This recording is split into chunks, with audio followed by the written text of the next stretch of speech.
Good morning, guys. I miss you so much. I really want to see you. I can't wait to see a lot of you today at 1 and 1:30 for our Google.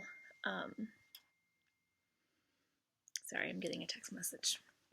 For our Google Meet. So that'll be great. How are you doing?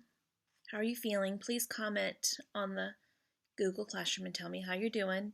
Are you still liking these book readings? I know like 4 of you said you really like reading or hearing the story, so here I am. And today we're going to read chapter 26. We just finished the part where,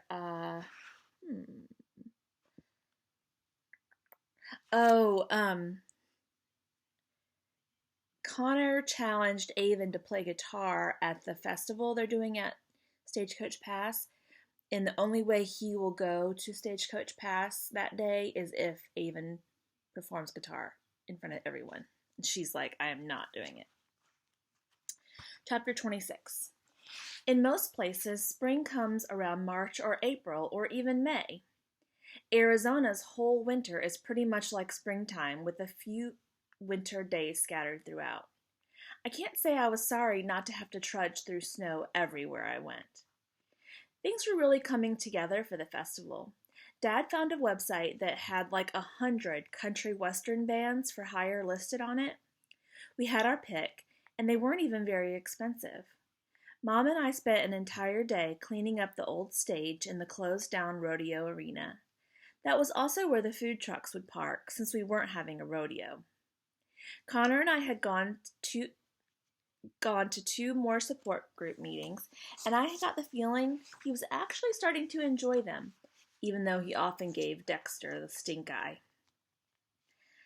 Remember Dexter, Connor was a little jealous of Dexter talking to Avon. I still hadn't found a tarantula, despite going out almost every night with Dad. One day I was visiting Spaghetti, and I asked Denise what she knew about tarantulas. Do they bother the animals? There aren't any tarantulas around here, she told me as she raked the dirt ground. There aren't? But I thought they were all over the desert. I've read about them, and every book I've read distinctly states they live in the Sonoran Desert.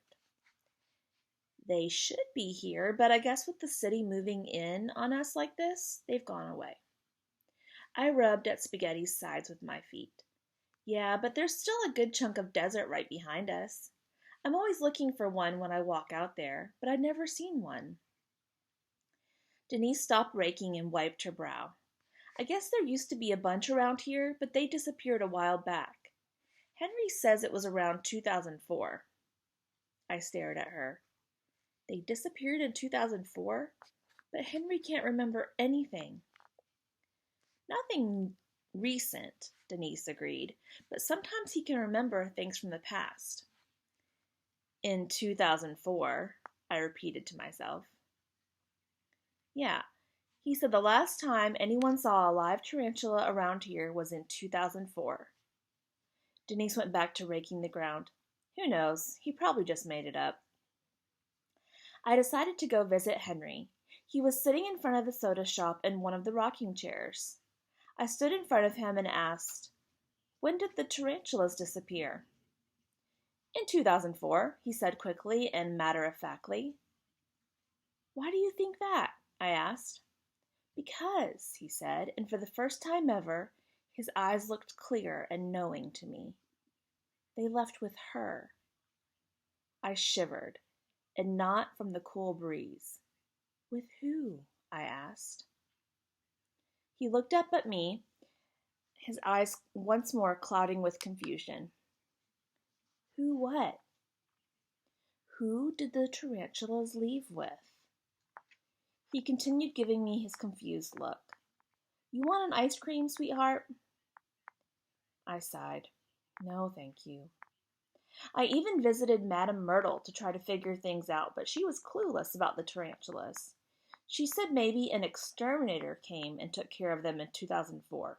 Ridiculous.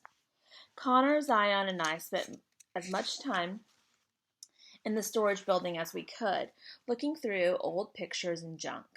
So far, Dad had given us about 15 unlabeled keys to try out on the desk, but none of them had worked. "This one's a dud," Connor called, pulling a key out of the drawer and tossing it back into a paper bag.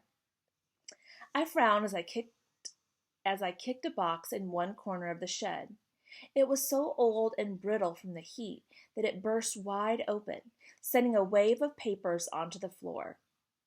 It wasn't necessarily the most orderly way of doing things, but it was a lot easier than Zion's methods.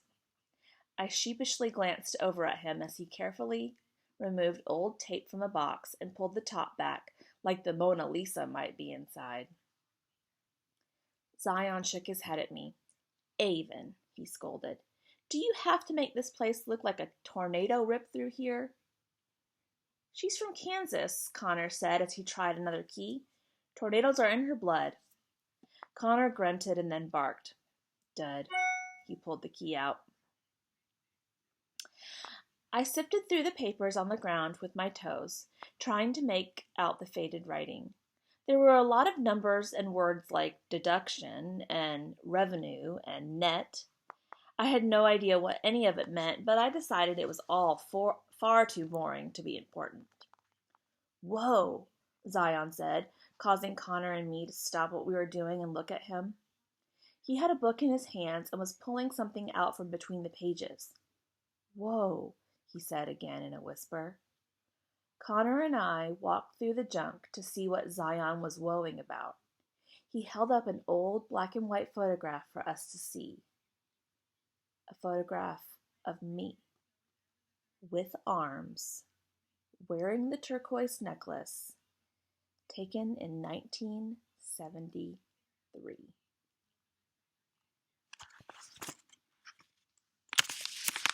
I'm stopping there. You have to come back tomorrow for the next part. That's pretty cool. Bye, guys. Love you.